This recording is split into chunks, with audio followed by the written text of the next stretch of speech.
A few years ago, streaming video boxes were these magical band-aids for the eyesore that is your smart TV interface. By plugging one of these into an HDMI port in the side of your TV, you suddenly had very easy access to things like Netflix, YouTube, HBO Go, social media apps, streaming sports, literally thousands of options. Now, this category of devices is even more accessible. They're cheaper and smaller. Some of them aren't even boxes. They're sticks that you just stick into the side of your TV. And they make great stocking stuffers, so our guess is that you might be considering one this holiday season.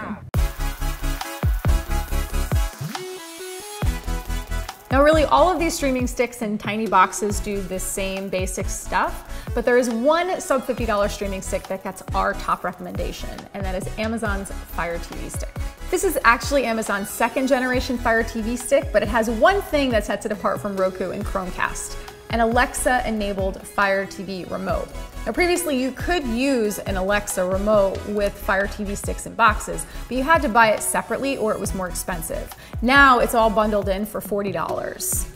In case you haven't used it before, Alexa is Amazon's voice-controlled virtual assistant. When you're talking about Alexa and the TV, you're talking about something that's meant to help you find stuff to watch or listen to. So you press the button on the remote and you say, "Alexa, find Hateful Eight," or "Alexa, pull up The Night Manager."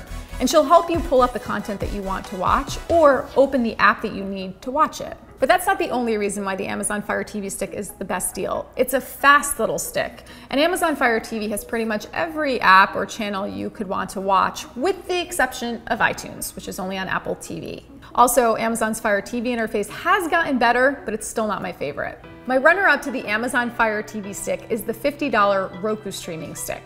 Now I should note that I've also been testing the Roku Express box, which is this tiny little set-top box that also plugs into the side of your TV, but I didn't like it as much as the Roku stick.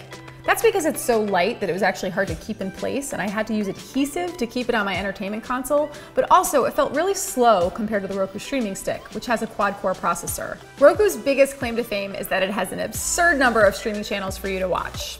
More than 3,500 to be exact. Now that's a lot of channels, and I hardly expect that anybody's going to use all of them, but if you're looking for niche stuff, then Roku's a good bet.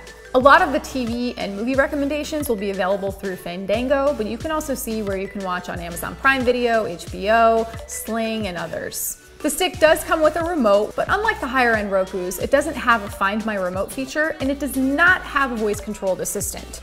You can download the free Roku app on iOS and Android, and there's voice search in there, but in my experience, it's just not as intuitive as using Alexa on Fire TV. And when it comes to streaming devices in this price category, there actually aren't that many options. So I've been looking at the Amazon Fire TV stick, the Roku stick, the Roku Express box, and Google's second generation Chromecast, which came out last year and cost $35. What can I say about the Chromecast? Some people really like it because of how cheap it is, and also they just like having the ability to just throw the stuff they're already watching on their phone onto their TV. And it's great if you're looking for YouTube content especially. But overall, I still can't get super excited about Chromecast. Most of the time it works okay, sometimes the video stutters. Also, I like having a dedicated remote and not necessarily having to use my phone as the remote.